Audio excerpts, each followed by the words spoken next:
Pada malam Jumat kali ini, gue bakalan bercerita tentang orang-orang yang memiliki tubuh yang unik. Gak cuma 1, 3, 5, atau 7, tapi langsung 10 orang nih. Orang-orang ini memiliki kondisi tubuh yang unik dikarenakan entah emang dari lahirnya sudah begitu, atau ada suatu kejadian yang membuat dirinya menjadi unik. Nah, sedikit disclaimer ya, gue ngebuat video ini tidak ada niatan sedikit pun untuk menjelek-jelekan. Gue buat video ini karena ingin bercerita tentang kisah nyata menarik yang mereka miliki yang juga jarang terekspos. Nah, sebelum kita masuk ke detail kisah nyata mengerikan kali ini ya. Hai semua, nama gue Ewing dan jangan lupa untuk subscribe terus juga nyalain nih notifikasinya. Lalu sebarkan video ini ke semua teman-teman lo yang sekiranya suka cerita-cerita mengerikan berdasarkan kisah nyata. Kalau udah siap, langsung aja kita mulai kisah nyata mengerikan untuk malam Jumat kali ini.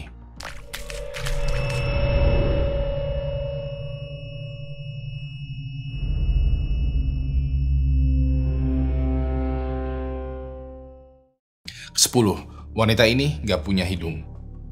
Jadi ada seorang wanita yang bernama Tina Earls. Dikabarkan ya, Tina ini lahir dalam keadaan yang biasa aja. Sampai pada tahun 2012 pada saat dia menundukkan kepalanya, tiba-tiba aja hidungnya itu kayak meneteskan cairan atau darah. Selain itu juga di sisi kiri wajahnya ini mati rasa dan terkadang gatal terus-menerus. Awalnya dia mengabaikan kondisinya ini dikarenakan tidak terlalu mengganggu. Dirasa semakin parah, pada tahun 2013 Tina pergi ke dokter dan dari hasil pemeriksaan, dokter bilang kalau Tina itu mengalami infeksi folikel rambut. Infeksi folikel rambut, buat yang belum tahu, kurang lebihnya adalah sebuah infeksi yang terjadi pada dasar atau bulu rambut gitu yang disebabkan oleh bakteri. Ya udah deh, Tina menjalani treatmentnya supaya infeksinya sembuh. Namun sampai Januari tahun 2014, infeksinya ini nggak kunjung sembuh. Dia mulai menemukan tuh semacam benjolan di sisi hidungnya. Tina pun pergi ke dokter spesialis THT dan dari hasil pemeriksaan, dokter bilang kalau itu hanyalah goresan. Ya udah deh, Tina melanjutkan treatmentnya. Di waktu itu dia mesti meminum 6 jenis obat antibiotik berbeda dan juga mengoleskan salep. Namun pengobatannya ini tidak kunjung sembuh juga. Lalu pada bulan April tahun 2014, dokter melakukan biopsi. Biopsi bagi yang belum tahu, kurang lebihnya adalah dokter itu kayak mengambil sedikit sampel dari tubuh pasien, terutama di bagian yang bermasalah untuk diteliti kembali. Hasil dari pemeriksaannya adalah ternyata ya, Tina itu menderita kanker hidung. Mau nggak mau, Tina mesti menjalani treatment yang lebih serius, di mana dia menjalani operasi rinektomi parsial, di mana sel kankernya itu diangkat. Namun setelah hasil operasinya keluar, ternyata kankernya ini lebih buruk dari yang mereka duga. Ya udah deh, mau nggak mau, Tina menjalani beberapa operasi lagi. Operasi ini terus dilakukan sampai Tina memutuskan untuk mengangkat hidungnya secara permanen. Alhasil, Tina sekarang hidup tanpa memiliki hidung. Kalau lo lihat fotonya Tina ya, di bagian hidungnya ini tuh bolong. Pada saat itu, Tina sempat memberikan komentar, apa gunanya cantik kalau saya mati? Saya lebih suka hidup dengan keadaan seperti ini daripada cantik. Berkat pengalaman hidupnya, Tina memutuskan untuk menjadi seorang influencer yang juga dia berusaha meningkatkan kesadaran masyarakat tentang kanker hidung. Ke-9. Pria ini tidak punya jantung. Pada awal tahun 2011 silam, ada seorang pria berusia 55 tahun yang bernama Craig Lewis. Pada saat itu, dokter menyatakan bahwa dia menderita amyloidosis. Amyloidosis, bagi yang belum tahu, kurang lebihnya adalah sebuah penyakit langka di mana tubuh itu kayak membangun lapisan protein tebal dan mengakibatkan gagal ginjal, hati, dan jantung. Beberapa dokter menyatakan jika umurnya Craig ini hanya 12 hari lagi. Nah, istrinya Craig lalu membawa Craig ke dokter yang lebih ahli, yaitu dokter Billy Cohn dan Dr. Buzz Frazier. Dari hasil pemeriksaan, kedua dokter ini mengusulkan Craig untuk memasang sebuah alat yang sekiranya bisa mendukung sirkulasi darahnya Craig. Bisa dibilang, kedua dokter ini mengusulkan Craig untuk memasangkan jantung tambahan. Hal ini dilakukan karena semakin lama fungsi jantungnya Craig ini semakin melemah. Kebetulan, kedua dokter ini meneliti dan menciptakan sebuah alat yang fungsinya itu seperti jantung. Kedua dokter ini telah menguji alatnya ini ke hampir 38 anak sapi, di mana anak sapinya ini dilepas jantung dan diganti sama alat ciptaan mereka. Nah, uji coba terhadap anak sapi ini terbilang berhasil. Namun uji coba terhadap manusia itu belum pernah dilakukan. Bisa dibilang alat ini tuh masih dalam tahap eksperimental atau masih tahap penelitian lebih lanjut, belum sepenuhnya terjamin. Waktu itu kedua dokter ini bertanya, Craig, mau nggak untuk diuji coba?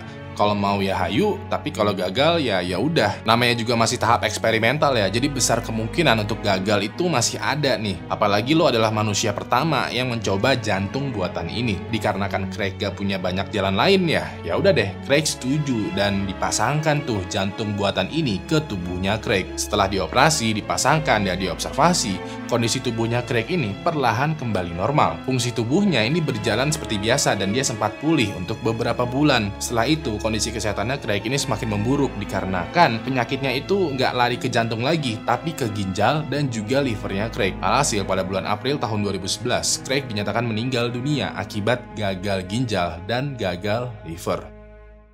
8. Pria ini tidak punya paru-paru. Pada tahun 1952, ada seorang anak kecil berusia 6 tahun yang bernama Paul Alexander. Pada hari itu, tiba-tiba aja ya dia mengalami panas tinggi dan tidak dapat menggerakkan kepala, leher, dan mulutnya. Setelah diperiksa, ternyata Paul menderita penyakit polio. Kebetulan pada tahun 50-an ya, penyakit polio itu memang lagi viral tuh. Ratusan anak di Amerika Serikat didiagnosis penyakit polio dan mau nggak mau menjalani sebuah treatment dengan nama sebutan treatmentnya itu iron lung atau paru-paru besi. Iron lung atau paru-paru besi seperti namanya adalah treatment di mana fungsi paru-paru lo itu dipindahkan ke sebuah alat berbentuk tabung yang besar. Nantinya lo akan dimasukkan ke dalam tabung itu dan untuk beberapa waktu lo mesti stay di dalam tabung itu sampai penyakit lo itu sembuh. Ya udah deh, mulai dari tahun 1954 dengan bantuan terapis fisik ya, Paul mulai belajar bernafas lagi secara bertahap menggunakan iron lung sampai paru-paru yang ada di tubuhnya tuh berfungsi lagi secara normal. Namun ternyata ya paru-parunya ini tetap tidak berfungsi. Mau nggak mau, Paul mesti hidup di dalam iron lung untuk selamanya agar hanya bisa bernafas. Otomatis seluruh gerak tubuhnya ini menjadi sangat terbatas. Walaupun begitu ya, hal ini tidak mematikan semangatnya untuk belajar. Paul dikabarkan termasuk murid yang cukup cerdas di mana dia mendapatkan beasiswa dan memperoleh gelar sarjana pada tahun 1978 dan gelar dokter pada tahun 1984. Setelah itu juga dia bekerja sebagai dosen terminologi hukum di sebuah sekolah perdagangan Austin. Dikarenakan hidupnya yang unik, Alex menerbitkan sebuah buku mengenai kisah hidupnya yang berjudul 3 Minutes for a Dog, My Life in an Iron Lung. Dikabarkan dia menulis bukunya ini selama 8 tahun menggunakan pena yang diemut di mulut. Paul juga tercatat di buku Guinness Book of World Records sebagai orang yang telah terlama menghabiskan waktu di dalam paru-paru besi. 7. Wanita ini tidak punya mata dan hidung. Pada tahun 2008, ada seorang anak perempuan yang berumur 11 tahun yang muncul ke publik dengan kondisi yang unik. Anak perempuan ini bernama Cassidy Hopper dan dia terlahir tanpa mata dan hidung. Nah, bisa dibilang ya, kehidupannya Cassidy ini tidak mudah dikarenakan fisiknya dia sering mendapatkan tuh banyak bulian. Walaupun begitu, Cassidy ini tidak patah semangat. Pada saat dia masih SMA, dia bersekolah di sebuah sekolahan yang bernama Governor Moorhead School for the Blind. Ketika dia pergi ke sekolah, dia nggak pernah mau diantar. Dia bakalan naik bus sekolah setiap hari tuh sendirian. Hal ini dia lakukan karena dia sadar kalau hidupnya itu mesti mandiri. Selain itu juga ketika pulang sekolah dia bakal membantu pekerjaan orang tuanya, bahkan juga bekerja sebagai volunteer di sebuah badan amal. Lalu pada umur 22 tahun, Cassidy dinyatakan lulus kuliah dengan gelar Associate of Arts. Ketika dimintai komentarnya mengenai kehidupannya ini, Cassidy berkomentar, "Aku tidak butuh mudah, aku hanya butuh mungkin." Saat ini dia berharap untuk dapat pekerjaan di sekolahnya yang kemarin, mengajar anak-anak yang sekiranya bernasib mirip dengan dia. Keenam, wanita ini selalu tertidur.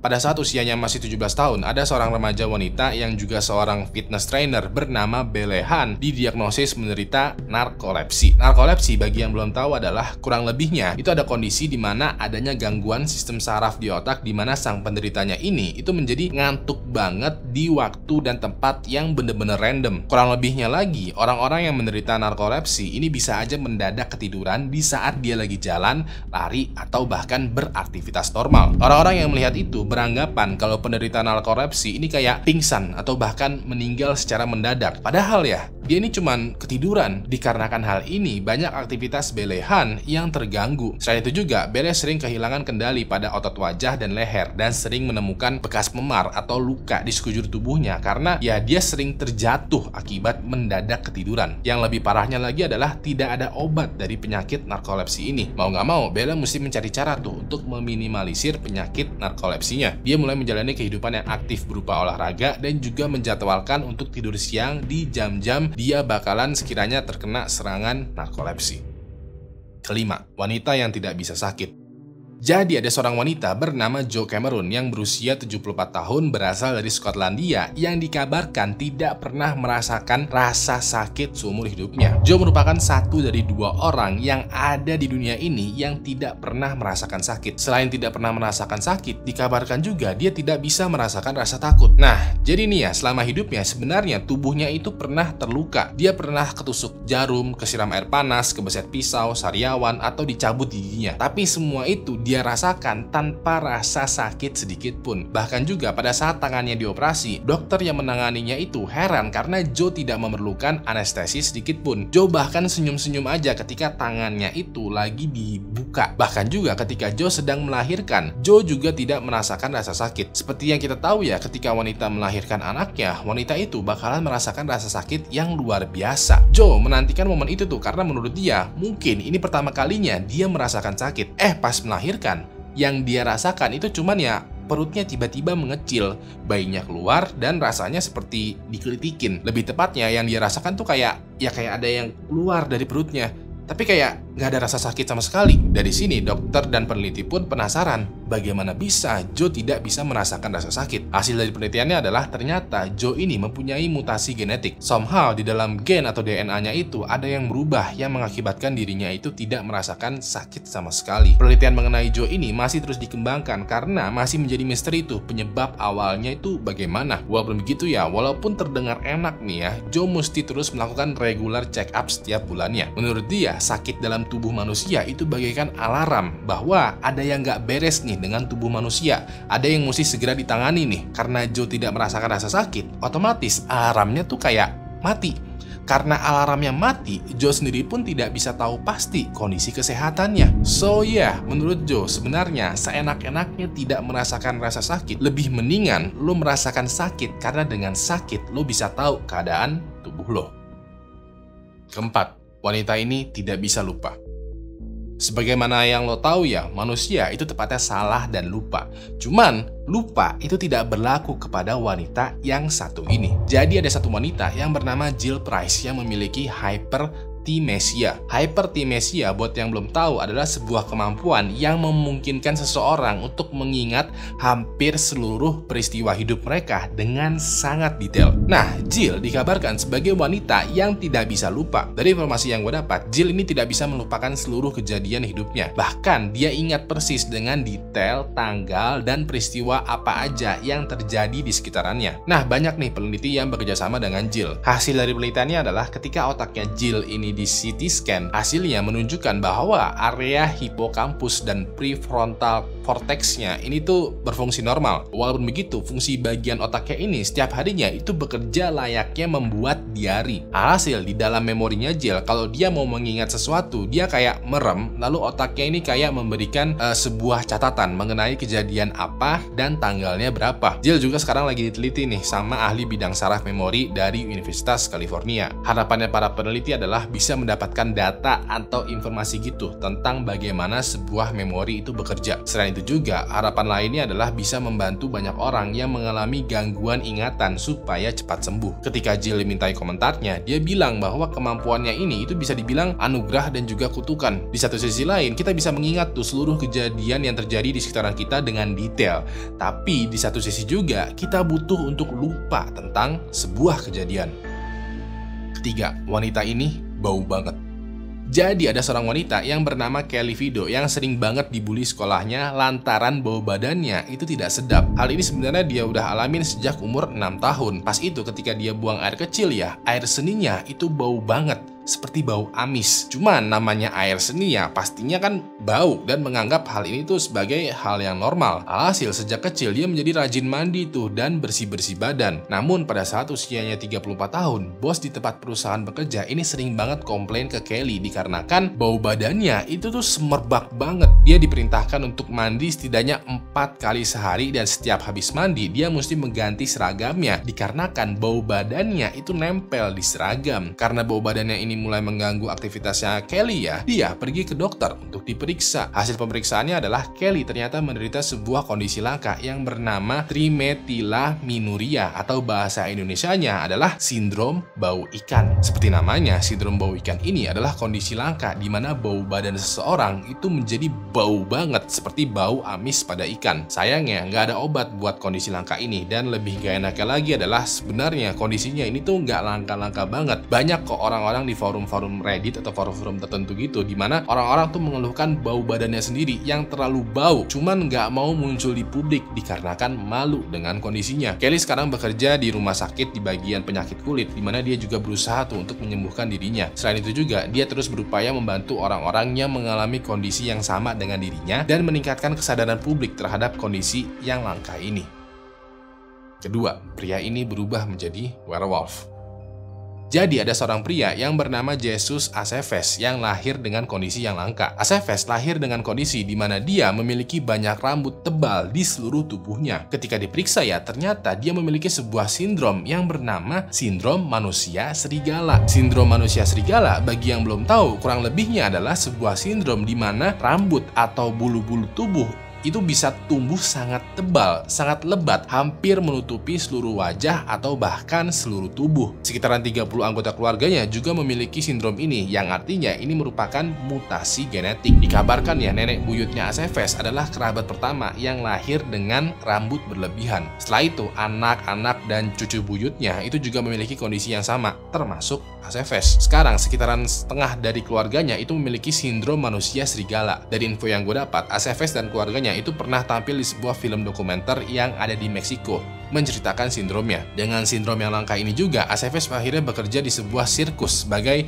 manusia serigala di mana dia itu memamerkan tubuhnya yang penuh dengan rambut. Setelah uangnya dikumpul, dia membuka bisnis bersama keluarganya di Meksiko. Sekarang Aceves tinggal di Meksiko dan memiliki 3 anak perempuan yang semuanya itu lahir juga dengan sindrom yang sama, yaitu sindrom manusia serigala.